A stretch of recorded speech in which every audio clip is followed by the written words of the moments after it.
estimados alumnos, continuando con la introducción a la electrónica eh, como parte de la robótica para entender justamente cómo funciona ese mundo, ¿no? Que a veces parece tan oculto cuando simplemente nos dan pasos a seguir, ¿no? Hoy vamos a ver un poco acerca de los componentes. Los componentes al menos que tal vez estaremos utilizando en el desarrollo del curso de robótica. Componentes que es importante también, como todos los circuitos y demás, conocer, entender, no solo para poder medir, sino para poder diseñar y aplicar en el diseño este conocimiento, ¿sí?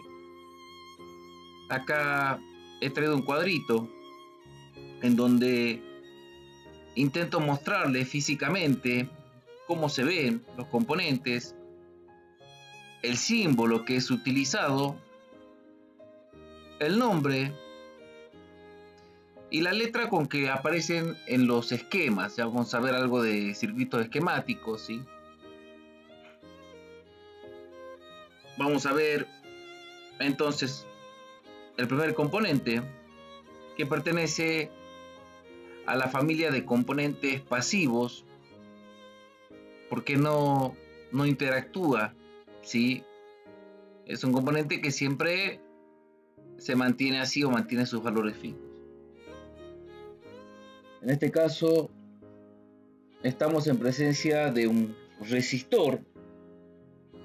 Ese es el nombre que tiene este componente, uno de los que más vamos a utilizar. Y el resistor, o resistencia, como la conocemos acá en Argentina, lo que hace es dificulta el paso de los electrones en un circuito eléctrico, ¿sí?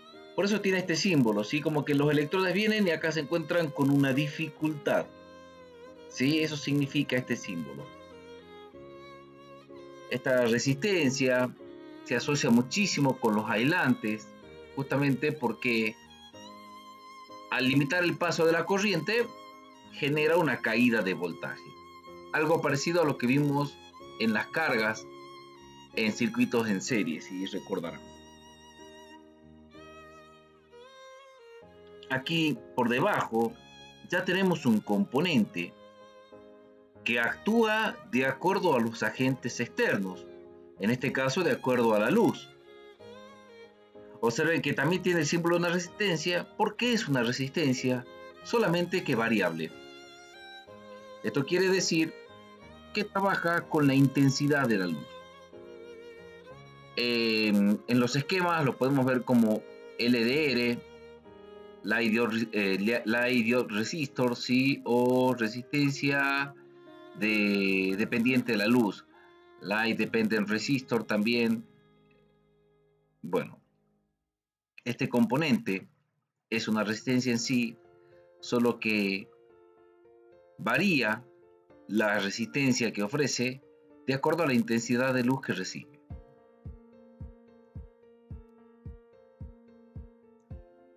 El tercer componente que tenemos acá es un potenciómetro.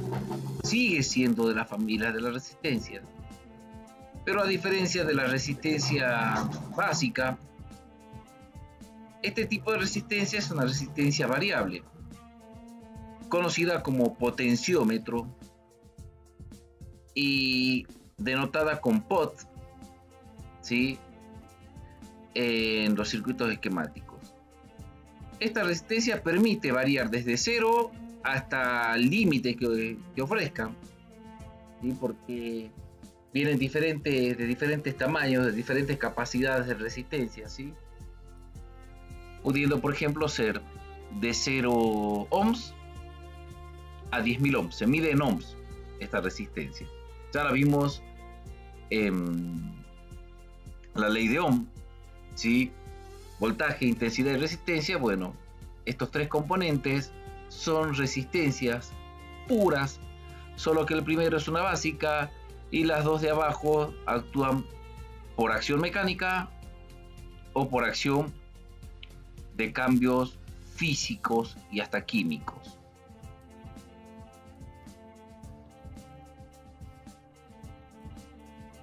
un poco más abajo,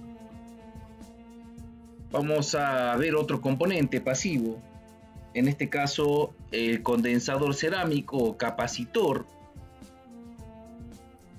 que tiene un símbolo de dos paredes metálicas, y esto actúa en forma similar a una pila, ¿sí? Justamente estos capacitores funcionan así. En este caso, como podrán ver, el electrolítico tiene una polaridad positivo y negativo. ¿Qué es lo que sucede con estos capacitores? ¿Qué es lo que tienen de especial? En este electrolito, que ya lo vimos en la teoría de pilas, se puede almacenar electrones. Sí, se puede almacenar corriente. Por eso es peligroso desarmar circuitos y toparnos con estos capacitores cuando son muy grandes, porque al tocar ambas puntas logramos que se descarguen. ¿Cómo funciona? Generalmente tienen una polaridad, sobre todo estos los electrolíticos, ¿sí? Que lo que hacen es, en este caso, atraen los electrones que vienen por este camino y los acumulan dentro de este dieléctrico. Entonces, cuando sucede que se corta la corriente eléctrica, por lo que fuera, queda una pequeña carga entre sus componentes. Por eso es que siempre cuando, o al menos antes, cuando desarmaban televisores viejos, componentes, ¿sí?, lo que solían hacer es un puente entre estas dos patitas para generar una descarga, hacer que se descarguen esos electrones. Es increíble este componente, pero nos permite una gran variedad de usos que van desde el almacenaje de la corriente eléctrica, ¿sí?, hasta filtros de frecuencias, ¿sí?, y demás. En los circuitos esquemáticos se lo puede encontrar con la letra C mayúscula de capacitor, y también es un componente pasivo. Ya vamos a hablar detalladamente sobre las resistencias y los capacitores, componentes que se encuentran muchísimo dentro del ámbito de la electrónica.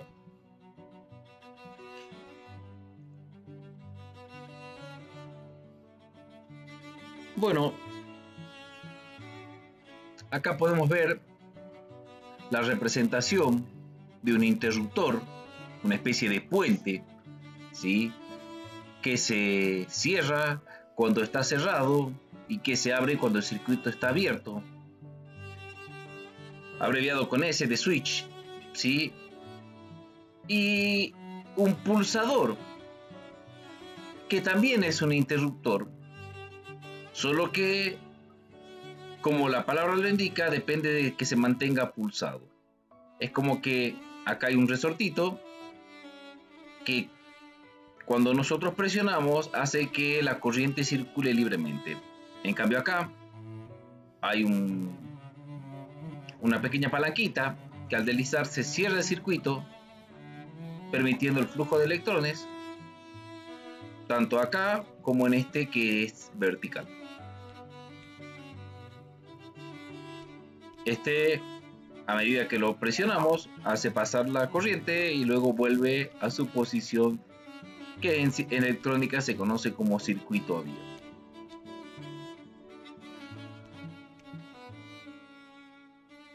Relé, relevo o relay.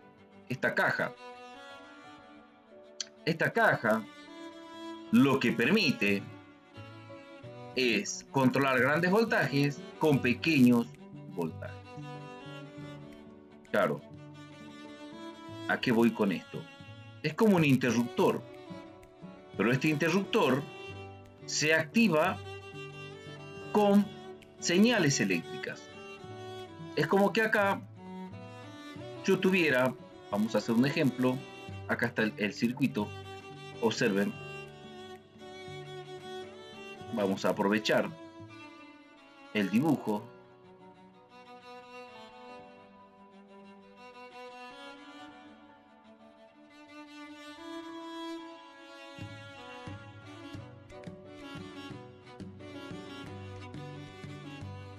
Si nosotros observamos en su posición de reposo, esta palanquita está afuera. ¿Sí? ¿Cómo funciona esto?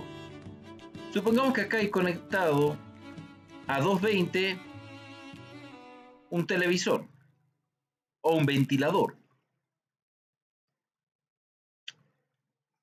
Y del otro lado tengo conectado a una pila un pequeño sensor, como el que vimos acá, el sensor de luz, pero tal vez de temperatura. Una pila con 1,5 volt me va a permitir tal vez activar este relé. ¿Qué significa? Cuando yo reciba corriente, esta corriente chiquitita, porque a lo mejor el sensor disparó, cerró el circuito, sucedió esto, el ventilador va a empezar a funcionar, permitiéndonos, como les comentaba, controlar grandes voltajes con pequeños voltajes.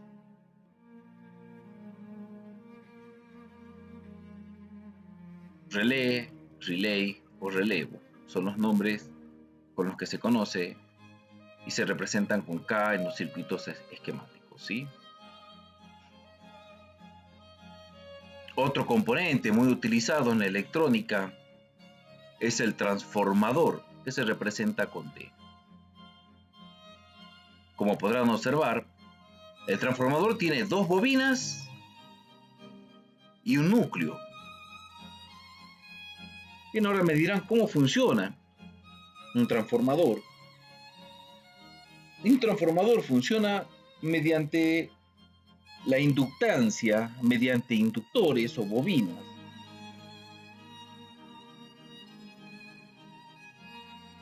Estas bobinas que representan el transformador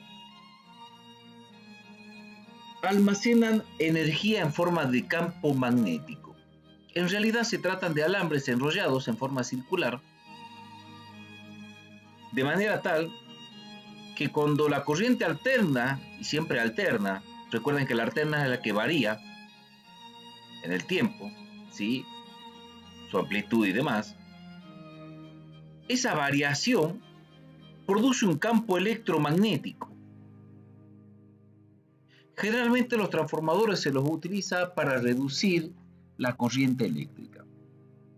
Sabemos que acá en la Argentina, acá en Salta, la luz que recibimos de afuera es de 220 volts a corriente alterna.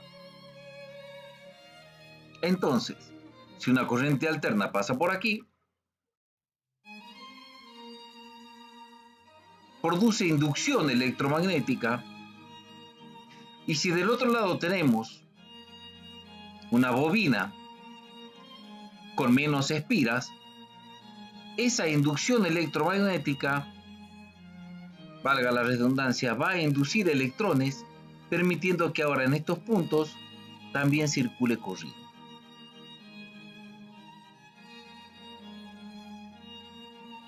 De acuerdo a que si tiene menos o más espiras, supongamos que acá hay 10 espiras y recibo 220 y acá hay 5, a lo mejor acá en los extremos tendré 110. Un ejemplo, no es tan así, porque depende de cuántas espiras sean, el material que esté utilizando, el aislante y el núcleo. Pero el transformador justamente reduce o aumenta la capacidad de corriente. En nuestros hogares podemos ver los transformadores que hay en las calles, ¿sí? Con los cuales no estoy de acuerdo, que lo que hacen es el proceso inverso. Viene la corriente y elevan de nuevo la corriente para poder seguirla llevando a más distancia. Y pasamos ya a los componentes que cambiaron, que evolucionaron, no solo el mundo de la electrónica, sino que dieron apertura a la computación y a la robótica. Y hablo de componentes activos. Ya vimos componentes activos solo en teoría, cuando mencionamos a los semiconductores como aquellos componentes que tenían 4 electrones en su órbita de valencia, permitiendo que funcionen tanto como aislantes o conductores.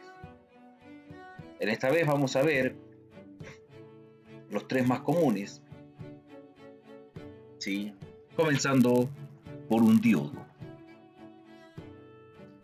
Un diodo, como podrán ver en la imagen, tiene polaridad, tiene un ánodo y un cátodo, representados por A y K. Esto quiere decir que cuando yo acá coloco un voltaje negativo y acá uno positivo, lo polarizo directamente, permitiendo que el flujo de electrones circule del ánodo al cátodo.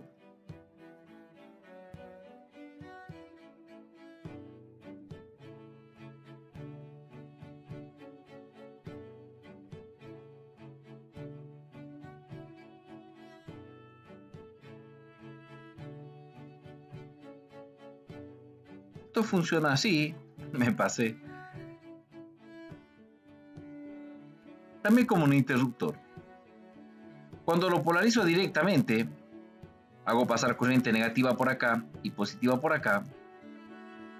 Esto funciona como un interruptor cerrado, permitiéndonos el paso de la corriente. El silicio con el que están compuestos, un material semiconductor por excelencia,